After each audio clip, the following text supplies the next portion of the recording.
Good morning, LinkedIn family. It's time for another Coffee with Bob today on a Welcome Wednesday, which is great because I always like doing Coffee with Bob's with new people to introduce, right? People that I haven't talked to before or new connections, because I really do believe one connection can change a life. And I think David Alto here can be that connection. I've been following him for a while. I really enjoy his posts. We belong to a couple similar groups, so that's really cool too. So I was very excited to welcome David to Coffee with Bob. David, thank you. I really appreciate this. This is exciting. Oh no, same. I've been following you for a while, and we follow a lot of people and connected to a lot of people on LinkedIn, and sometimes it takes a while Yes. for, for to do these little intros and finally meet up. So yeah, thank you for having me. Yeah, I really appreciate it. Tell us a little bit about what you got going on these days. Sure. So I guess a little bit about me. My name is David Alto of Alto Advance. We really provide resume, LinkedIn, interview coaching, really specializing in that client that has been applying for just hundreds of jobs and not getting any response.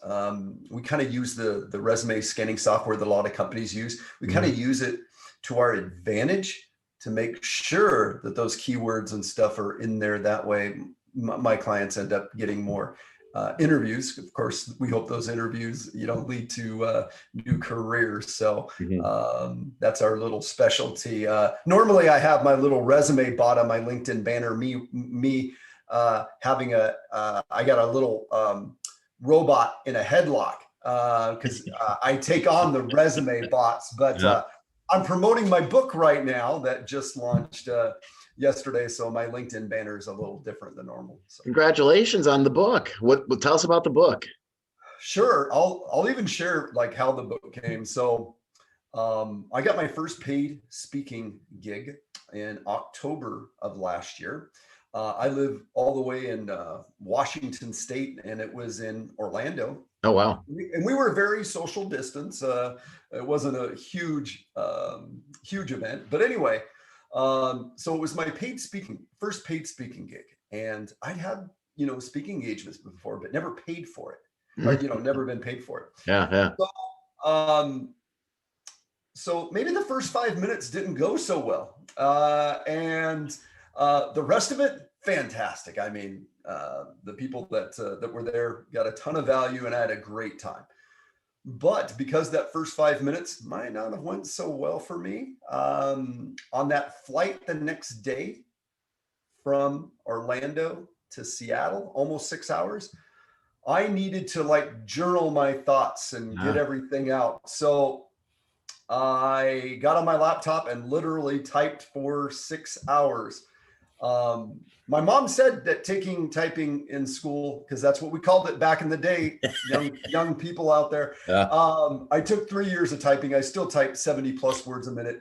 But anyway, the book isn't a long read, but it's my journey, really sharing that fear and lack of confidence, which is really called like imposter syndrome. And it had been the second time that I had suffered from it in the past maybe year and a half.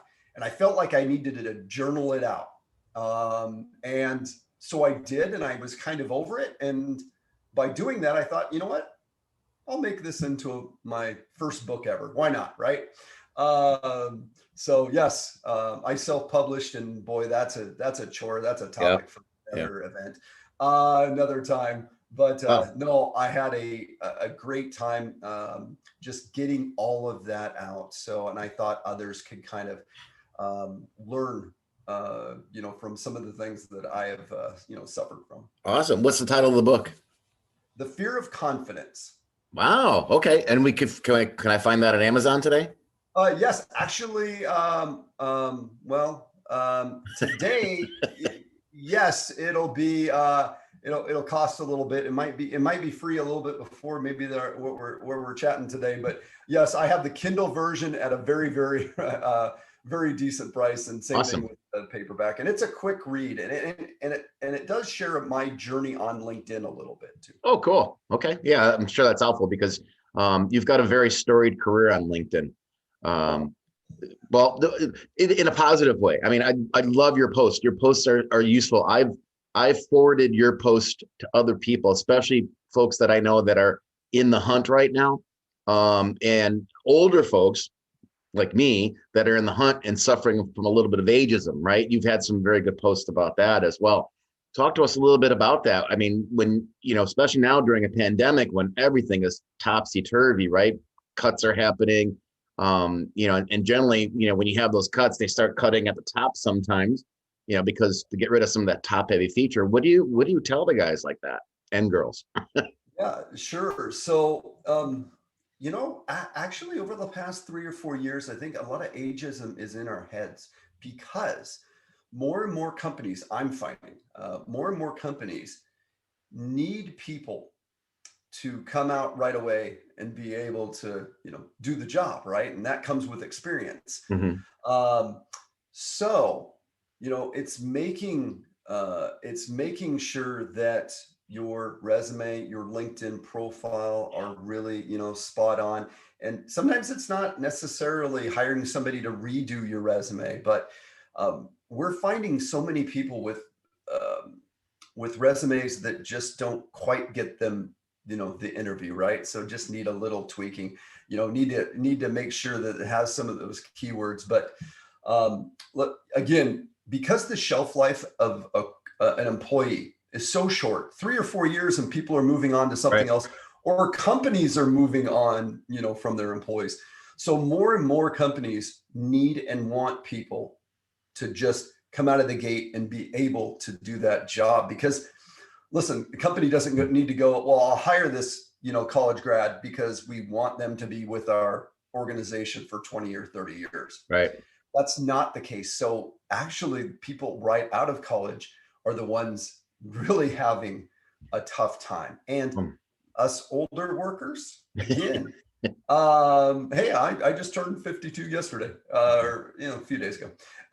And so again, we are seeing more and more people, again, a little bit older, finding it easier. But again, as long as your LinkedIn profile is spot on too. And that's why I love sharing what I share on LinkedIn, whether it's resume tips or LinkedIn tips or silly videos or whatever occasionally, because it doesn't have to always be about business. It right. needs to be professional. But anyway, Yeah. um, I share that because sometimes somebody might just be missing one little piece, and you know what? And if they can get it for free from me, then so be it. And that's how I kind of started my journey on LinkedIn. I've really only been really active since January of 2019. But I started sharing best practices regarding the job I was in before I started doing this full time. And then Mhm. I left my day job in December of 2019. So really been on my own for 13 months. But what I found on LinkedIn is when you share and then you learn and then you take what you learn and maybe you share it with somebody else and share it here. Again, that's how things happen. That's how the networking happens. That's how the relationships happen. And LinkedIn is an amazing platform. It's just not for job seekers and Right. recruiters like it used to be. Yeah. Yeah. No, I agree 100%. That's why I love doing these coffee with Bob's, right? It gives me a chance to introduce amazing folks like you to a wide audience, and hopefully someone's going to benefit from it, or at least contact you for additional help. So, David, thank you so much for being on Coffee with Bob. I really do appreciate it.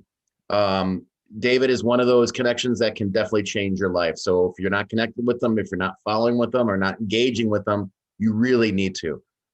David, thank you again. I really appreciate it, and stay warm in Washington. I got my coffee. All right. Thanks. Thanks, Bob. All right. Thanks.